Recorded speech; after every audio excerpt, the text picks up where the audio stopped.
The NHL draft season is in full swing, and just about everybody is releasing their final draft rankings. So today we're going to be looking at another final list. This time it is Corey Pronmon of The Athletic, and his is actually one of the oldest lists out there currently. This list came out on May 31st, but as far as I'm aware, this is his final ranking, so I don't think there's going to be any more movement for him in his list. So let's just get right into it. And before anybody asks, this article is free and available to the public. As far as I'm aware, there is no paywall behind this article. I'm actually not logged in right now, although I do subscribe to The Athletic, and I was scrolled through it quickly to make sure I could access the whole thing. Now, let's see. Number 1, Uri Slavkovsky. That is pretty interesting. Yesterday, I believe, I just went over Bob McKenzie's list, and his was the first to have Slavkovsky at first overall as well. And I wasn't really expecting to see more people with Slavkovsky over Wright, but here he is. So I still think Shane Wright is the better player.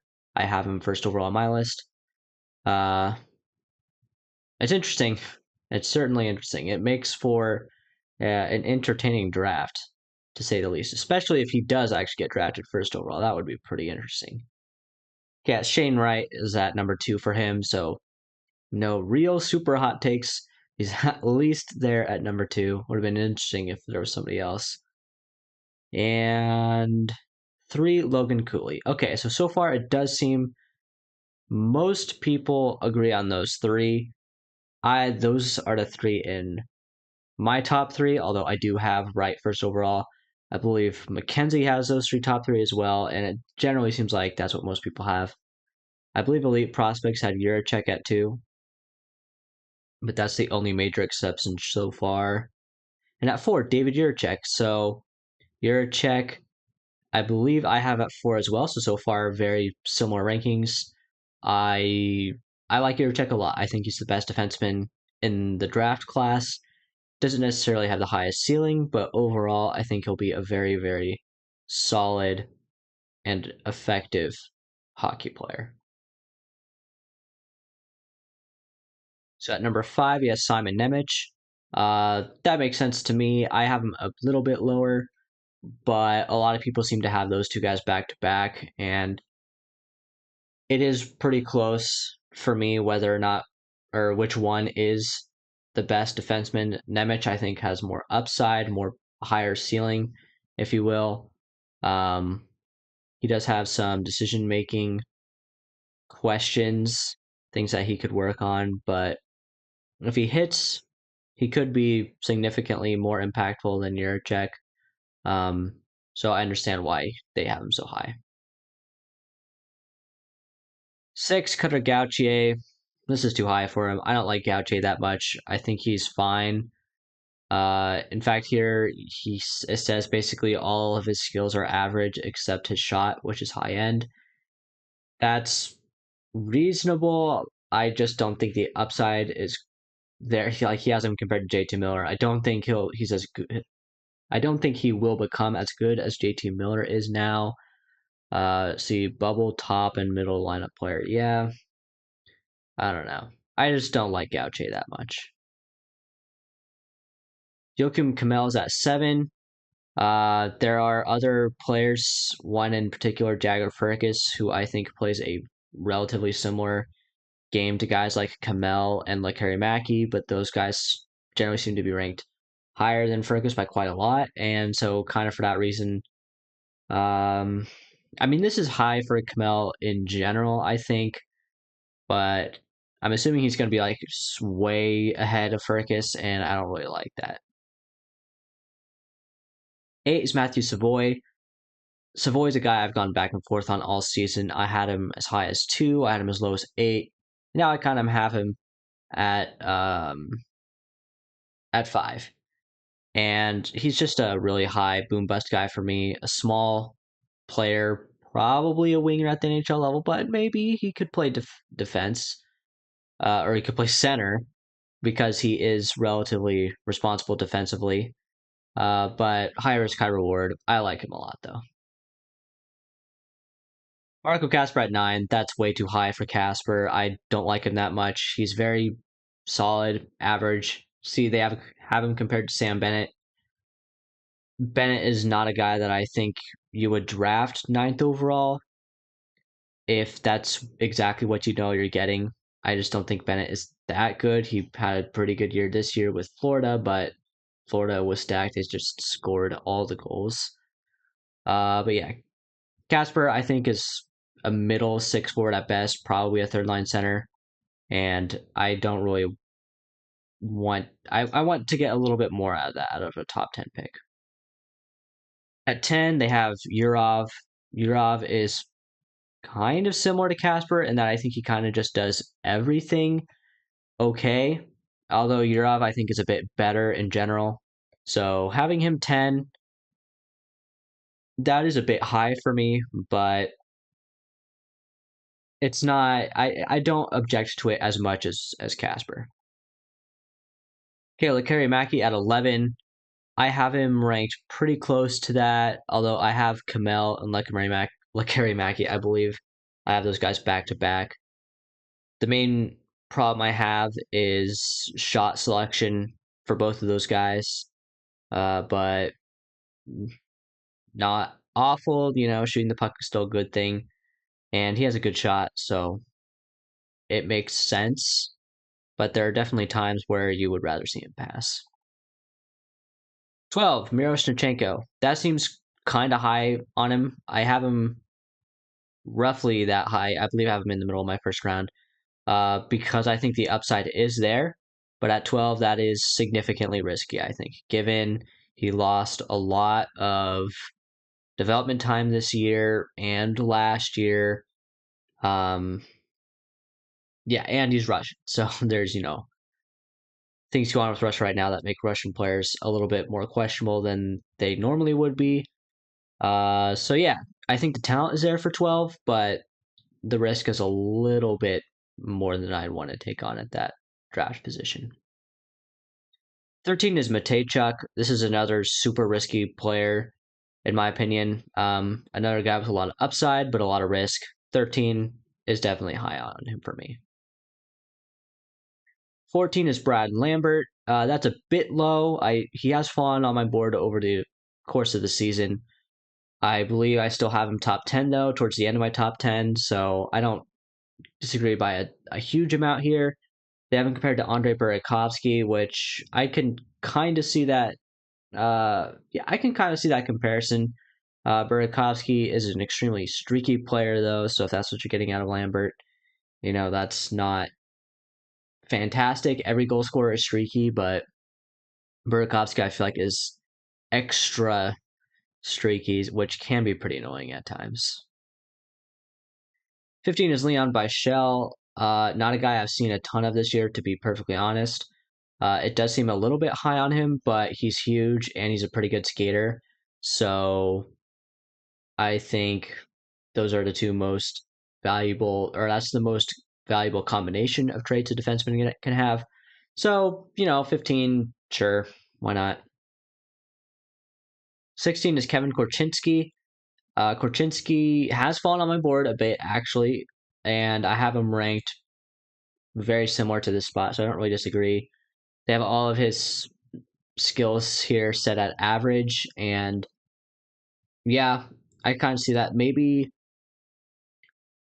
I think of these skills they have listed here, I think his hockey sense will probably be the worst of the 4, and his puck skills might be the best. I don't think he'll bring a ton of offense to the NHL level, but a middle pair, second power play guy is definitely not out of the question with him. 17 is Uri Kulik. This is another guy that I like. Probably a solid depth player. Third pair guy, maybe, who can play a decent 200-foot game and score goals. 18 is Pavel Mintyukov. That feels a little bit low for Mintyukov given his skill set. I think His decision making at times can be pretty questionable, though, and I think that's the biggest risk factor with him. I do think he's a little bit risky because of that. But if he makes it to the NHL, he could be a he's one of the few defensemen in this draft class that I think legitimately has the upside to run a top power play. But will that actually happen? Who knows? 18, I think, is reasonable for him. 19 is Frank Nazar. That seems really low for Nazar for me. He's a guy who's risen up my board quite a bit this season. I think he's fast. I think he's really fast. Good skater, and I think that is the style of game the NHL is moving to. Just fast players that can score a little bit. I don't think he has any super high puck skills. I don't think his shot is like crazy good or anything. I don't think he's a crazy playmaker or passer or anything like that, but you can score with your speed alone in the NHL by creating odd man rushes and breakaways and things like that. So Nazar 19 seems quite low for me. 20 is Connor Geeky. I actually kind of like this. I still have him lower than this on my board personally. I just am not a fan of Connor Geeky, but I believe this is the lowest I've seen him from anybody else. Will Scouch might have him a bit lower than this as well. I'm not sure. I haven't looked at his list in a long time.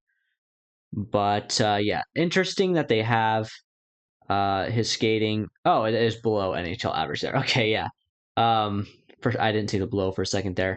His skating is definitely the biggest issue for me, and um, yeah, whenever skating is the biggest issue in a player, that worries me quite a lot because skating is such a fundamental part of the game. It's really pretty much the most important physical trait I think you could have is to be a good skater. So for me, that's what really brings him down to the bottom of my first round. 21, Rutger McGroarty.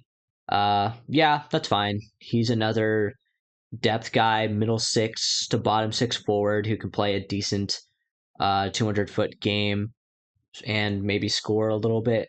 Has a pretty decent shot as well. But yeah, there's a lot of guys by this definition in this draft class. I think you're getting a lot of depth forwards, a lot of bottom four defensemen, bottom six to middle six forwards, and potentially like no goalies, to be honest. But yeah, Rutger McGroarty, he's fine. Doesn't excite me. 21 is fine. I have him at 32. But really, the difference between 21 and 32 in this draft class to me is preference. 22 is Lane Hudson. Okay, that is really awesome. Player comparable, Torrey Krug. What did I say? I compared Hudson to Torrey Krug a couple times in previous videos. I like him a lot. He's really small, but I think is an elite playmaker, passer, really mobile skater as well, which you need as an undersized defenseman. And yeah, he's small. He needs to get bigger, but the offensive upside is there. I'm not sure that I'd have him quite this high. He does compete pretty well and is defensively involved. He's pretty much always battling on defense, at least, but still, his size is a limiting factor for him on defense. 22 is Nathan Goucher, kind of like Gautier. He's just another, and I'm not actually. Did I mention Gautier? I don't know. McGroarty. He's just another depth forward, basically another third line center, maybe third line winger. Who knows? Not a guy I'm super excited about, but there's not that many players I'm super excited about in this draft in general, especially when you get this late in the draft. Although there are some interesting names that are still available. 24, Owen Pickering. Yeah, solid, big defenseman who can skate pretty well. And again, I think he can play a solid middle pair role in the NHL because of that.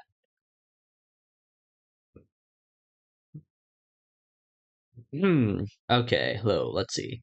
25, Lucadobo Blues. Not a player I really saw that much of this year, to be honest. Can't comment on him too much.